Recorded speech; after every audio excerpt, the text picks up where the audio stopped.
নওগাঁয় একটি টয়লেটের septic tank থেকে উদ্ধার হওয়া নারীর মরদেহ শুধু একটি লাশ নয়, এটি এক নারীর ভেঙে পড়ার জীবনের করুণ পরিণতি। পরিচয় শনাক্ত হওয়ার পর ঘটনাটি আরও ভয়াবহ ও হৃদয় বিতারক রূপ নিয়েছে। নিহত যুবতীর নাম মৃত্যু পারবিন। তিনি নওগাঁ মহাদেবপুর উপজেলার শরীফপুর গ্রামের মিরাজুল ইসলামের কন্যা। পুলিশ ও পারিবারিক সূত্রে জানা যায়, মৃত্যুর প্রথম বিয়ে হয় নওগাঁর শিকারপুর গ্রামের সাকিব হোসেনের সঙ্গে।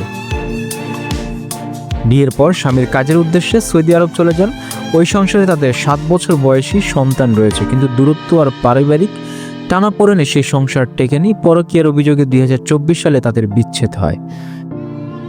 এই 2024 থেকে 26 পর্যন্ত এরপর মৃত্যু বিয়ে করেন আরও 3টি।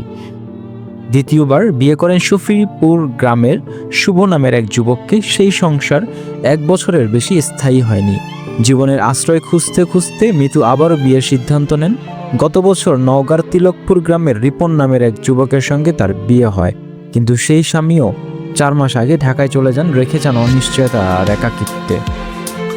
গত বছর ডিসেম্বর মাসে মৃত্যু নওগাঁ শহরের বালুডাঙ্গা বাস টার্মিনাল এলাকায় একটি বাসা ভাড়া নিয়ে একাই বসবাস শুরু করেন। 3 দিন আগেও মেয়ের সঙ্গে ফোনে কথা হয়েছিল নিহতের বাবা মিরাজুল ইসলামের। এরপর থেকে আর কোনো খোঁজ পায়নি। মনে হয়েছিল হয়তো ব্যস্ত আছে, কিন্তু এখন বুঝতে পারছি সে তখন মৃত্যুর দিকে এগুচ্ছিল। মঙ্গলবার দুপুরে নওগাঁ সদরের উপজেলার ভবানীপুর গ্রামের একটি টয়লেটের সেপটিক ট্যাঙ্কে এক নারীর মরদেহ দেখতে পান স্থানীয়রা। দুর্গন্ধ সন্দেহ হলে তারা পুলিশের খবর দেন।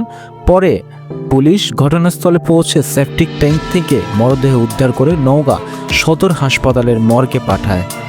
প্রাথমিকভাবে ধর্ষণের পর হত্যা করা হয়েছে বলে ধারণা করেছে পুলিশ। এই ঘটনায় নিহতের বাবা মিরাজুল ইসলাম নওগাঁ সদর থানায় একটি হত্যা মামলা দায়ের করেছেন। নওগাঁ সদর থানায় অফিসার্স ইনচার্জ মোহাম্মদ নিয়ামুল হক জানান, ঘটনার সঙ্গে জড়িত সন্দেহে মঞ্জের হোসেন নামের একজনকে আটক করে থানা হেফাজতে নেওয়া হয়েছে। ঘটনার মূল হোতাদের গ্রেপ্তারের অভিযান অব্যাহত রয়েছে।